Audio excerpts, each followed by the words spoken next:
A mother spends 20 years slowly destroying her daughter's life.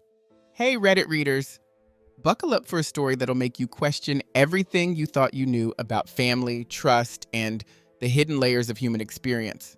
This tale isn't just another Reddit post, it's a journey into the depths of an extraordinary personal narrative that will leave you stunned, shocked, and absolutely captivated.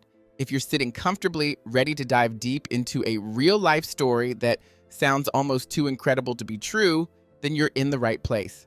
Our story today is going to take you on an emotional roller coaster that blurs the lines between reality and disbelief. Before we begin, do me a quick favor. Smash that upvote button if you're ready for an unforgettable read. Drop a comment below sharing your initial thoughts or predictions. I want to hear what you're thinking before we unravel this mind-bending tale. And if you enjoy this story, make sure to follow for more jaw-dropping narratives that will keep you glued to your screen. This isn't just another Reddit thread.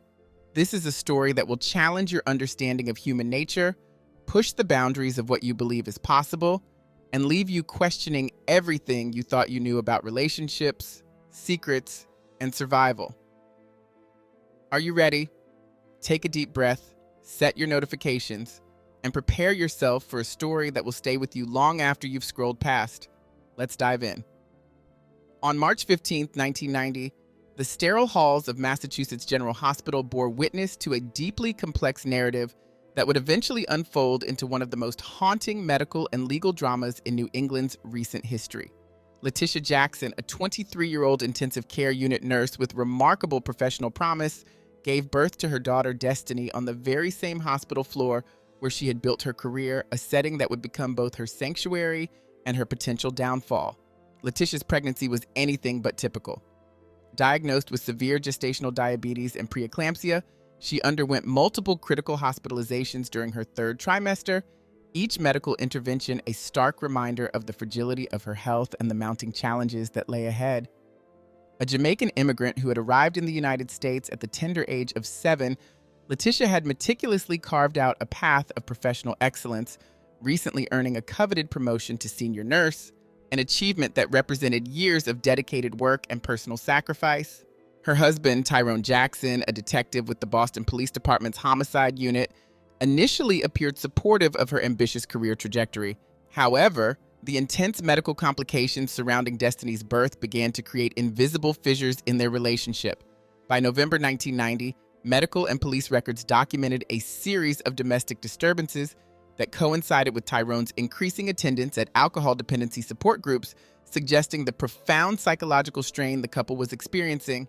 Between 1990 and 1992, Letitia sought treatment for severe postpartum depression at McLean Hospital's outpatient facility.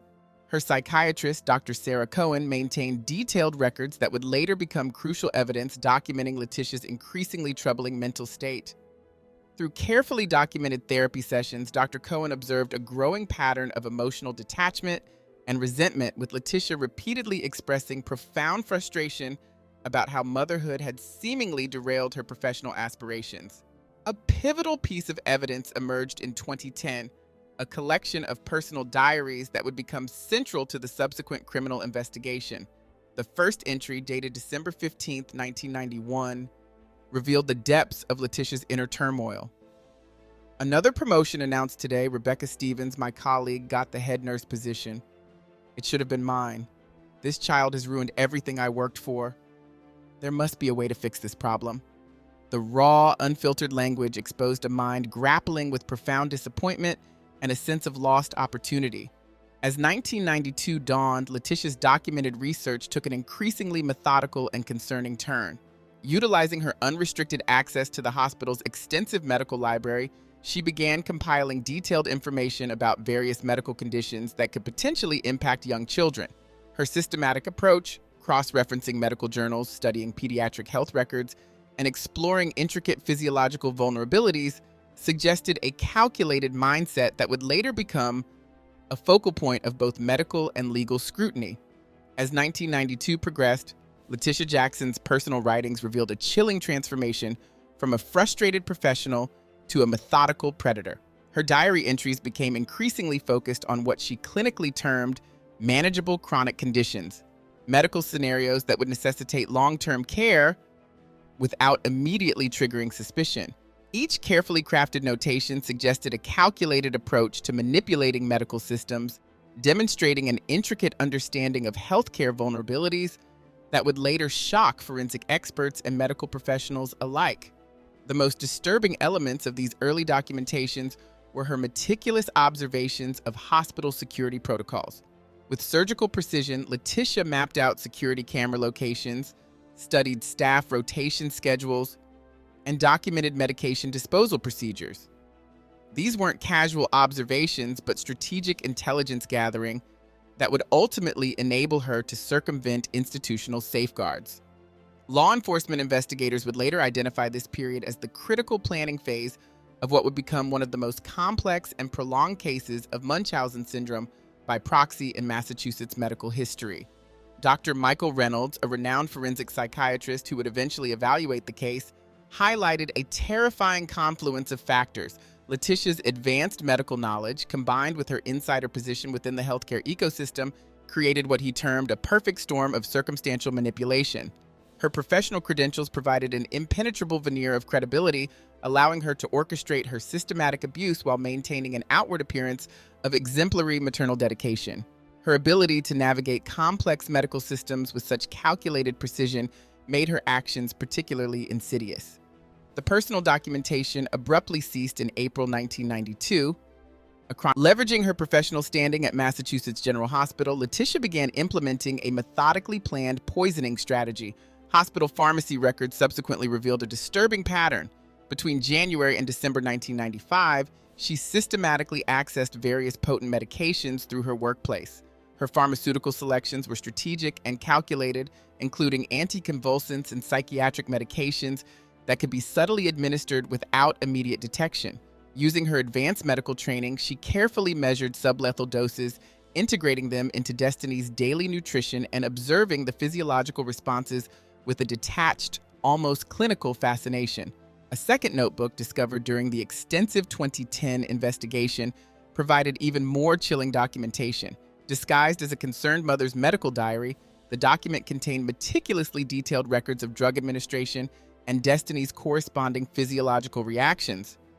Each entry was crafted with remarkable psychological complexity, presenting the appearance of maternal vigilance while simultaneously concealing a systematic campaign of medical abuse. The precision of her documentation demonstrated not just a desire to harm, but an almost scientific curiosity about the gradual degradation of her daughter's health, transforming personal abuse into a grotesque form of medical experimentation.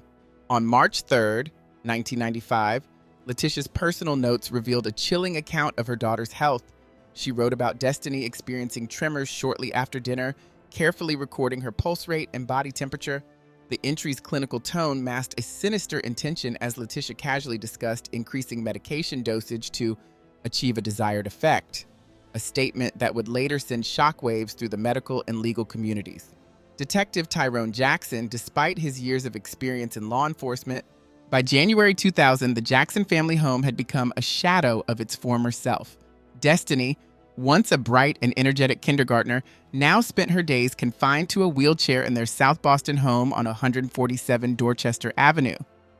Medical records from multiple Boston hospitals painted a heartbreaking picture of her health, a complex web of diagnosed conditions that seemed to defy explanation. Doctors had documented an extensive list of health challenges, including a chronic seizure disorder, severe stomach problems, breathing difficulties, and mysterious neurological symptoms that left medical professionals perplexed. Detective Tyrone Jackson, who had risen through the ranks to become a senior investigator in the homicide unit, could no longer ignore the growing suspicions about his daughter's declining health. He began his own quiet investigation, carefully documenting the patterns he observed. His personal notes, which would later become crucial evidence, revealed a disturbing trend. Tyrone noticed that Destiny's health seemed to worsen dramatically after medication adjustments made by Letitia, particularly following her transfers between major Boston hospitals like Children's Hospital, Massachusetts General, and Beth Israel Deaconess Medical Center. On a critical night in March 2000, while Letitia was working her night shift at the hospital, Tyrone made a discovery that would change everything. Searching their home office, he found a locked drawer containing journals that would prove to be a turning point in their family's story. The documents inside revealed detailed medication records that didn't match the prescriptions Destiny had been given. These hidden notes suggested something far more sinister than simple medical mismanagement. One particularly chilling entry, dated February 28, 2000, sent a chill down Tyrone's spine. In Letitia's own handwriting, the note read like a cold, calculated medical experiment. Increased anticonvulsant dose by 1.5 milligrams. Previous dose no longer producing desired effect. Must maintain careful balance to avoid detection. The clinical tone of the writing betrayed a level of manipulation that seemed impossible for a mother to commit against her own child. The confrontation came on March 15, 2000, a date that would be forever marked in the family's history. According to police reports filed at the Boston Police Department's District C6, Tyrone confronted Letitia with his discoveries. The argument quickly escalated, with Tyrone threatening to report her to Child Protective Services. Letitia, however, was prepared. She immediately contacted the domestic violence unit, painting Tyrone as a threat. She strategically used his past struggles with alcohol, despite the fact that he had been sober since 1997, to portray him as unstable and unreliable. Letitia's professional connections in the medical community proved to be her most powerful weapon. On March 20th, 2000, she orchestrated a devastating counterattack on Tyrone's credibility. She gathered statements from 5 healthcare professionals, including Dr. Robert Phillips from Massachusetts General Hospital. These statements not only praised her as a dedicated mother, but also subtly questioned Tyrone's mental state. Her carefully constructed network of medical professionals created a protective shield around her, making it nearly impossible for anyone to believe the truth about what was happening to their daughter. The legal battle unfolded in the Suffolk County Family Court, where Judge Maria Hernandez presided over a case that would become a turning point for the Jackson family. On March 25, 2000, the judge issued a temporary restraining order that prevented Tyrone from coming within 500 hospital visits, which had previously occurred quarterly, now became a monthly occurrence. By December 2000, Destiny's medical profile had become alarmingly complex. She was now on 17 different medications, all carefully managed and administered by Letitia. The school district's records told an equally troubling story. Destiny attended only 23 days of classes that entire year, eventually leading to her withdrawal and transition to medical homeschooling. Her world had become increasingly isolated, controlled entirely by her mother. Though legally prevented from taking direct action, Tyrone refused to give up. He began meticulously building a case file, documenting every single detail he could gather. His records included comprehensive notes on hospital visits, medication changes, and each canceled visitation opportunity. The pain and frustration were evident in his personal notes, with one particularly heartbreaking entry reading, "My daughter is being slowly killed in plain sight, and the system is helping it happen." His determination would prove crucial in the years to come. Between 2000 and 2010, Letitia Jackson engaged in what prosecutors would later describe as a masterful campaign of medical manipulation. Records from the Massachusetts Department of Healthcare revealed a shocking pattern. Destiny was seen by 47 different medical specialists across 13 healthcare facilities in the greater Boston area. Letitia had developed a sophisticated strategy of medical navigation. Whenever medical professionals began to question the consistency of Destiny's symptoms or show signs of suspicion, she would immediately transfer her daughter's care to a different facility, always citing dissatisfaction with the current treatment approach. The financial dimension of this medical manipulation was equally calculated. Investigations later revealed that Letitia had successfully secured substantial disability benefits for Destiny. Her ability to navigate complex medical and bureaucratic systems allowed her to create a seemingly legitimate narrative of a mother caring for a chronically ill child. Each transfer, each new diagnosis, each medication adjustment became another thread in a carefully woven tapestry of medical deception that would take years to unravel. By 2005, Letitia had transformed her daughter's medical condition into a lucrative financial opportunity. She was receiving $20,800 monthly in Social Security disability insurance for Destiny, with additional state benefits totaling approximately $45,000 annually. But her financial manipulation didn't stop there.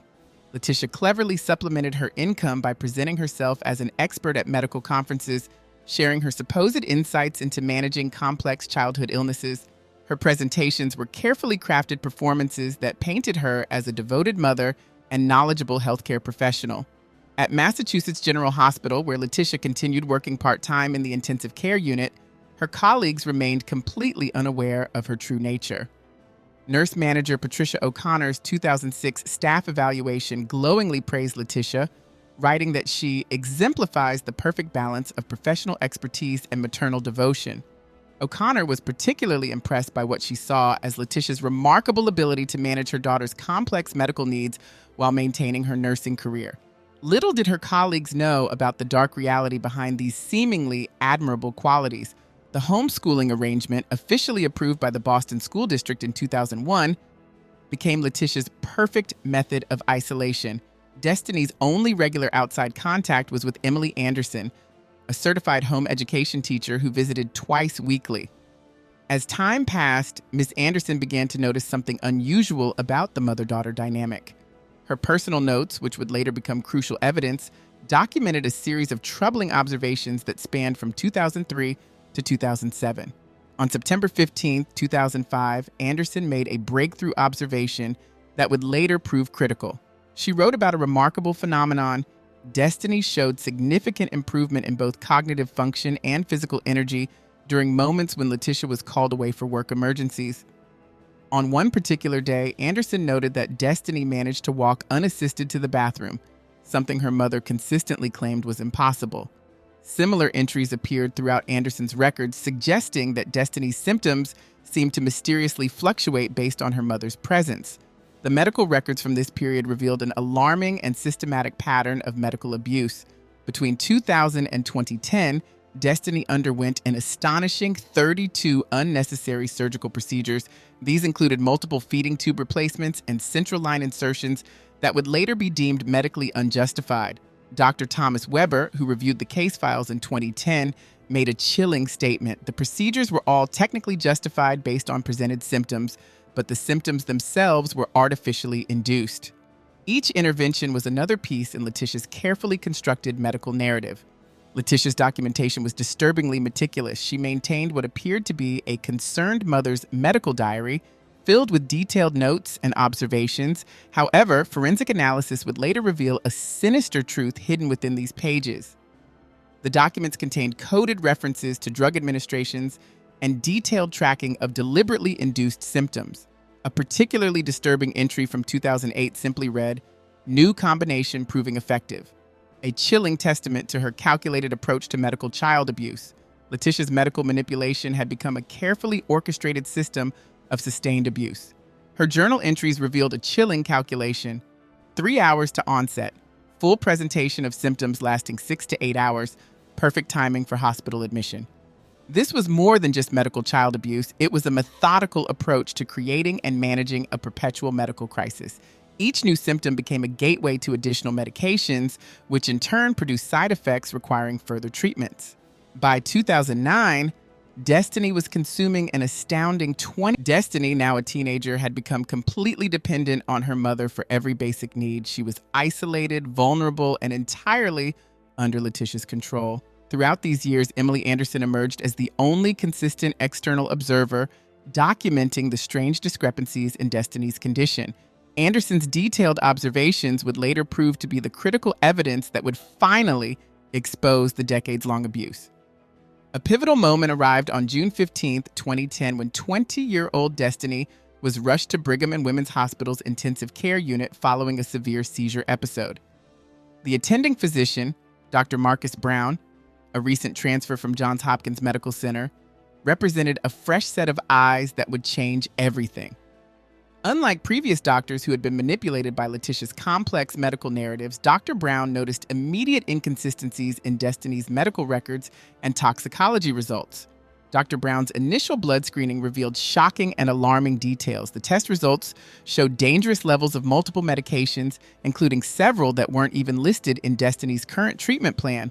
The toxicology report, completed on June 16th, uncovered traces of beta blockers, anticonvulsants, and various psychiatric medications, combinations that defied any logical medical explanation. These findings suggested something far more sinister. than medical mismanagement. The breakthrough came in the early morning hours of June 18, 2010 at precisely 2:17 a.m. Hospital security cameras captured a moment that would become the definitive evidence of Letitia's systematic abuse.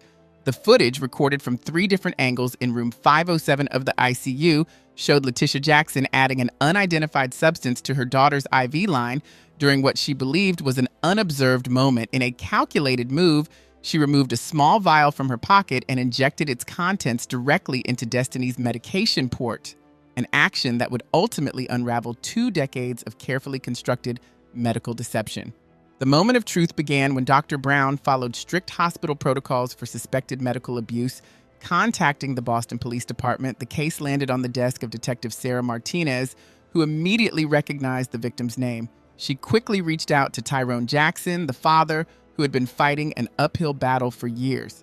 During their first meeting on June 19th, Tyrone revealed a treasure trove of evidence, 10 years of meticulously maintained records. His documentation was comprehensive, including photographs, medical reports, and detailed timelines that tracked Destiny's suspicious medical history with remarkable precision. On June 20th, 2010, Judge William Patterson authorized a search warrant for the Jackson family home at 147 Dorchester Avenue. The Boston Police Department's Special Victims Unit conducted a thorough investigation that would uncover the full extent of Letitia's medical manipulation. Hidden behind a false wall in the master bedroom closet, they discovered a carefully organized medical storage system that revealed the shocking depth of her calculated abuse. The evidence was overwhelming and meticulously arranged, telling a story of prolonged and systematic medical child abuse. The search yielded a horrifying collection of materials: 147 prescription medication vials, 89 medical syringes and administration devices, 12 notebooks filled with detailed drug administration records, and multiple stolen hospital ID badges from various medical facilities. Each item painted a picture of a carefully constructed medical deception that had gone undetected for years. However, the most damning evidence came from Letitia's personal computer, where investigators uncovered a password-protected journal containing entries dating back to 1995. The final journal entry, dated June 14, 2010, revealed the chilling depths of Letitia's psychological manipulation. In her own words, she wrote, "Destiny is my greatest creation. Through her illness, I control everything. The medical community respects me, the disability payments secure our future, and no one questions my dedication. This is my masterpiece." The FBI's forensic laboratory in Quantico conducted an extensive analysis of the seized medications, uncovering an even more disturbing truth. Many of the vials contained carefully crafted drug combinations specifically designed to mimic various chronic medical conditions. Dr. Jennifer Phillips, the FBI's lead forensic toxicologist, provided a devastating professional assessment. Her report detailed how the perpetrator had demonstrated an extraordinarily sophisticated understanding of drug interactions and dosing. Letitia had deliberately caused symptoms that would appear completely legitimate to medical professionals, creating a perfect system of medical deception that had gone undetected for nearly 2 decades. Her medical knowledge had been weaponized to create a false narrative of her daughter's health. The most hopeful revelation came on June 25, 2010, when Dr. Brown organized a comprehensive medical evaluation for Destiny while she remained under protective custody. Without her mother's constant medical interference, Destiny's condition began to improve with remarkable speed. Within just 2 weeks, she was able to sit up unassisted for the first time in years, a powerful testament to the years of medical abuse she had endured.